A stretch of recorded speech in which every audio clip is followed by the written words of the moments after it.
Last time on Hellbound. My grandfather's take was that the gold was actually hid beside the river. You know, I tell them, we get on the river, I tell my kids, hey, there's gold on this river. So it's as long as there's a cook, there's going to be a MacIntosh gold story. Yeah, wow. Exactly. I actually got a hold of somebody in Indian Springs. His name is Jim Hobgood. He signed the treaty. They gave him $500,000 in gold. I have not been able to find out for sure if that's actually true or whatnot, but the gold has never been found. Everybody in town thinks it's buried in their yard. Well, believe it or not, Jim invited us back to do some metal detecting around this historic hotel.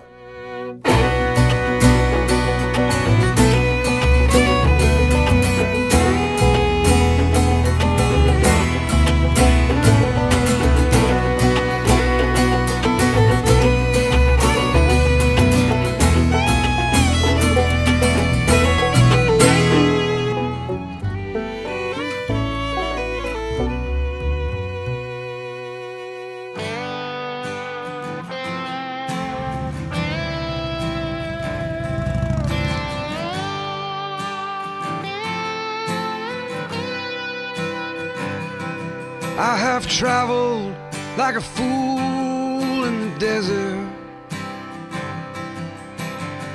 and I've crawled on shards of broken glass. Not sure if you remember how all this started. Followed my demons after midnight, and I woke up with scars across my chest.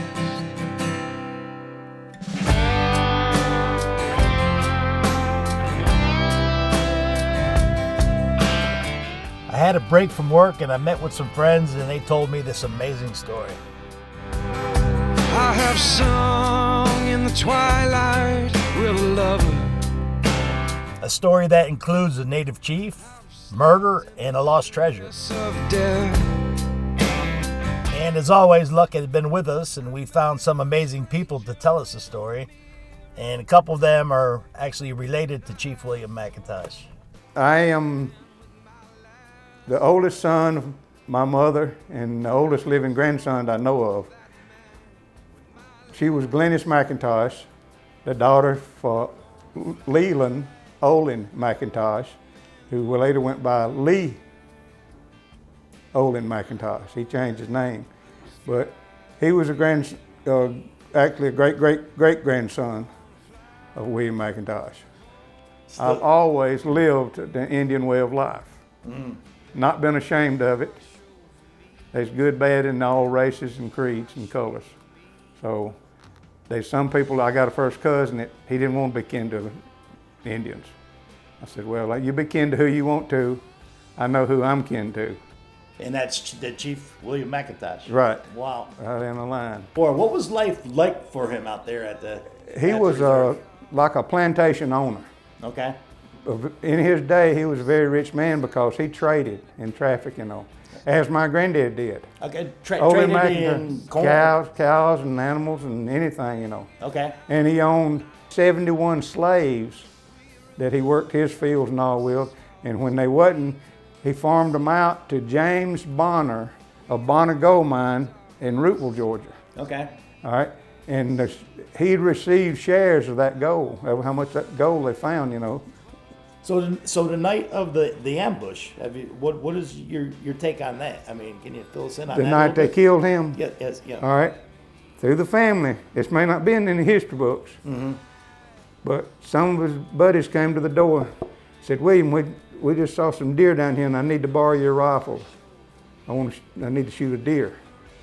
And they got his deer and then he said, you unarmed, come out and we'll let all the guests come out. And now I guess the shooting started then. Set the house on fire. Set the house on fire, but the guests, they let the guests get away, you know, let them and the family get out. Now, Shelley got out and swam the river again. Chili, his son did. Yeah, Was in there. and went to Lucinda Head's house, the Cherokee woman across the river, and hid in her closet. When they came searching for him, she said, I hadn't seen him. I hadn't seen him since yesterday, a day before, whatever.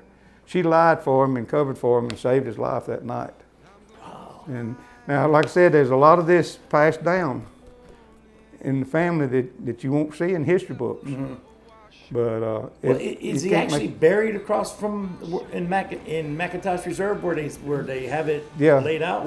It's really not known. It's really not known. No, yeah, okay. Because they could have buried him there, but they could have buried him somewhere else to keep somebody from desecrating his body in the grave. Mm. So they hid it. So I don't know. In my heart, I really don't know. What about the gold? Everyone talks about when he signed the treaty. Enough for 18 Indian ponies to move it. So he was paid in the gold. Yeah. Down in Indian Springs, where the day he signed the treaty, they gave him 18 mules worth of gold. That's what the story is. That he had enough. It took 18 ponies, Indian ponies, to pack it out to where it was hid.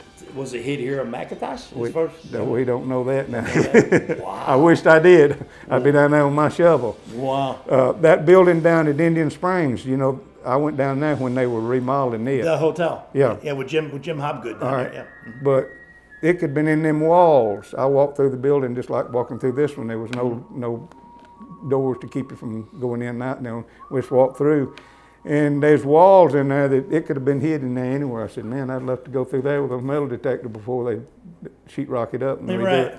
Yeah, but I mean, they had it when he signed the treaty at Indian Springs, the hotel that it was his, and they gave him 18 mules to carry the gold. He must have left the hotel and probably maybe headed back here. Yep, yeah, maybe. Maybe. We'll never know. Wow. Only eternity will tell us that. So we said goodbye and thanked Richard Knowles to meet another MacIntosh relative. This is Jerry, and he claims to have a way to find MacIntosh's gold. And I tell you what, I can't say it like Jerry can say it, so take it away, man. Yes, my wife is 5th generation MacIntosh, and the story says that the gold, if the river gets low, it is a crow's foot engraved in the stone. If the river gets low enough, it points toward the gold.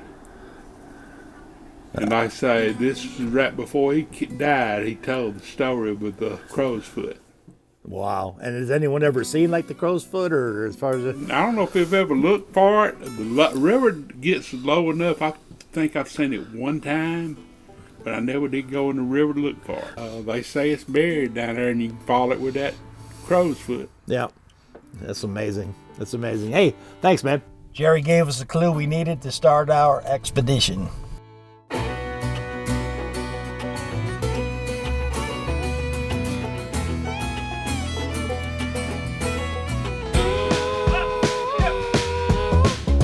Well, no sense lying to you. Before this wonderful start you see right now, we had a few hiccups. Some of you already caught it in our social media, but there it is for the rest of you that didn't get a laugh out of me today. Well, I don't know what I know or where I should go, but I won't worry.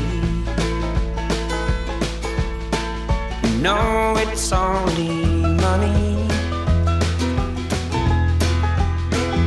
I travel around without a care, don't take my problems. Okay, now that I'm all dried off and recovered, it's time to go explore the Chattahoochee River and see if we can find this crowfoot that supposedly leads us over to the MacIntosh gold.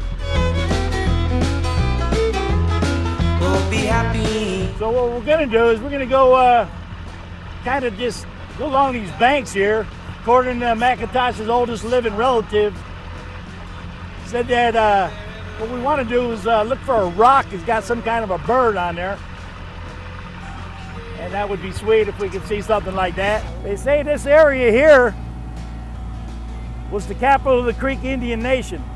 All in it together, don't know.